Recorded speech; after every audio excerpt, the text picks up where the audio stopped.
What's up? Welcome back to my channel, Automatic Works. So,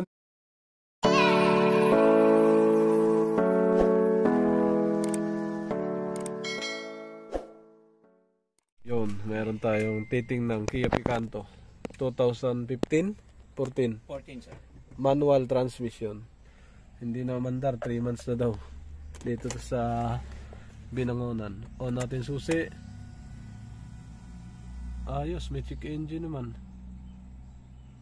Nagbiblink yung heating temperature. Ano, coolant temperature.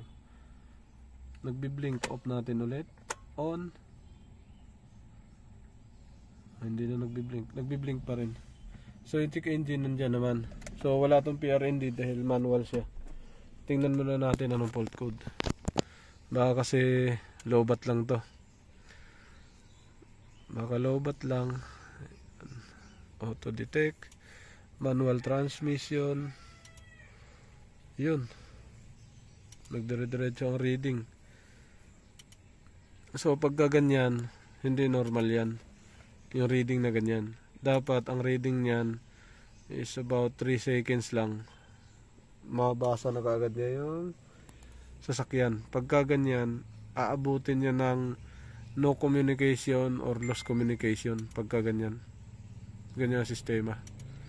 Ay nagbabasa siya ng bin code. Ang labas na ito, test failure to. O di kaya no communication o failed to connect. So pagka ganon, baka may problema sa internal system. Confused kasi, may scan agad. Kung relay, ganon din, may scan ka agad. So maaaring electronics. Dito pag tiningnan mo, sakto naman, kompleto. Pero nagbiblink yung cooling temperature. Ayun. Hindi pumasok. So lagyan natin ng manual. Subukan natin, yun na. Okay. Ayun, nakapasok naman. So hindi siya nag-quick test. Kailangan mo mag-manual encode. Yan. Engine. Standby tayo sa engine. Blinking pa rin. May check engine naman. Yan. Monitor. Yun.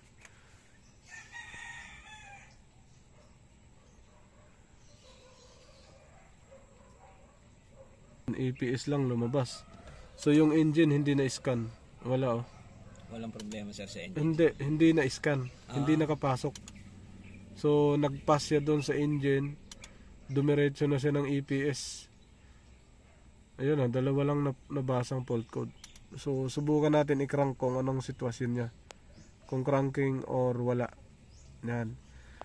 So itong kahalagahan bago gawin, scan muna. Time out EMS. Back natin. Ngayon sa cranking naman, tingnan natin to kung meron. Crank, neutral, start. Ay no crank, wala oh. Hindi gumana. Kaya tapakan natin. Sabi ko sa inyo, no crank, no start talaga. Sige. So sira-sirang ano. Sira. So check natin yung fuse, lahat fuse tsaka relay. Tingnan natin. Relay. Yan.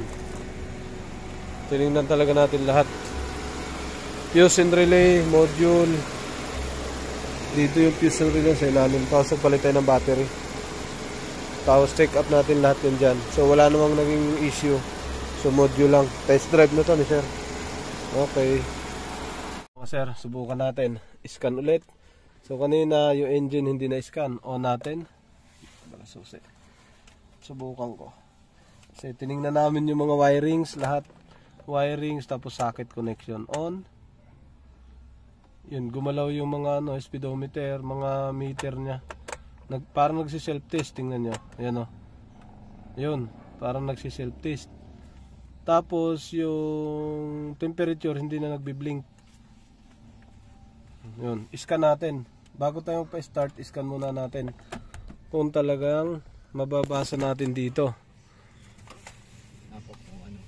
Yan o, back pa. Yes, quick test tayo. Yan. Dapat papasok yung engine. Yun, pasok na o. Meron na, ayun, dalawa. So So wala to, magpapas yan kasi manual to eh. Yun, nabuhay na siya, may dalawang reading na siya. Okay, hintayin lang natin kasi kanina dalawa lang ni reading, nagpass siya lahat, EPS lang binasa, tapos may fault code. Alright, yeah mga sir, may na-reading na tayong 6 dalawang fault code sa EPS. So ano kaya yan, baka module or motor. 4, okay, sa engine lang tsaka EPS. Tingnan natin, ito yung EMS timeout, baka nalobat o nagbunot ng battery. Yun, nagbunot lang to ng battery. Clear natin to, clear. Alright, kanina walang click, walang crank, wala din redondo, okay na lahat. May engine na tayo, subukan natin start. Apak tayo ng clutch start. Lobat ang battery. Lobat na sir. Kukuha lang. Yung battery pinalitan natin. Balik tayo, baka battery lang to. Oo, 2 hours hindi kayang kargahan yan. On natin, saka start natin. Yun, 1 click. Wow. Red.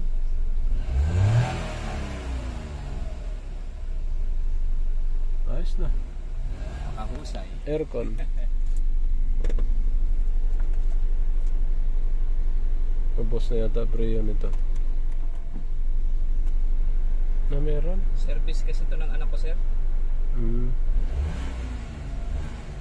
Off natin. So yun na. Okay naman tayo dito. Tingnan ko lang kung may misfire. Ignition coil na to eh. Tingnan natin kung may misfire.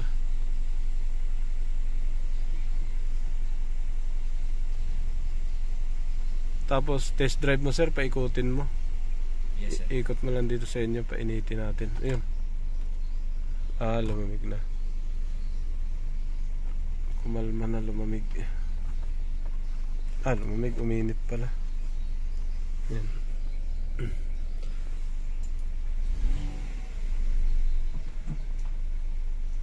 Data list. Tingnan natin kung may misfire sa spark plug.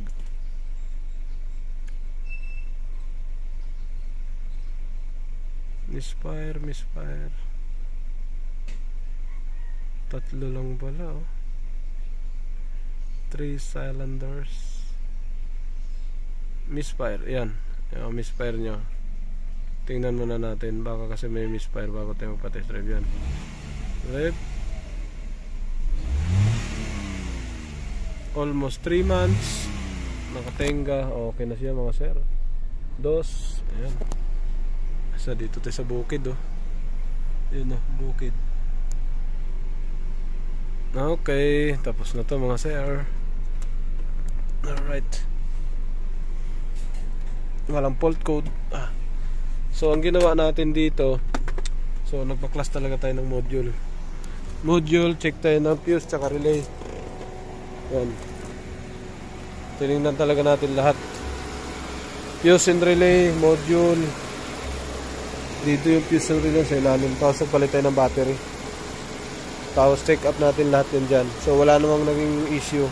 So module lang. Test drive na to ni sir. Okay. Ito na yung hinanap kong pagkain mga guys. Yan Yan yung nabalita sa KMGS. Yan, masarap yan kainin. Kukunin ko lahat yan. Gagawin kong juice. Yan Tapos nandun pa. Yan, dami pang ayun Kukuhanin ko to. Madami sa Binangonan Rizal. Yo, what's up? Welcome back to my channel, Automatic Works. So,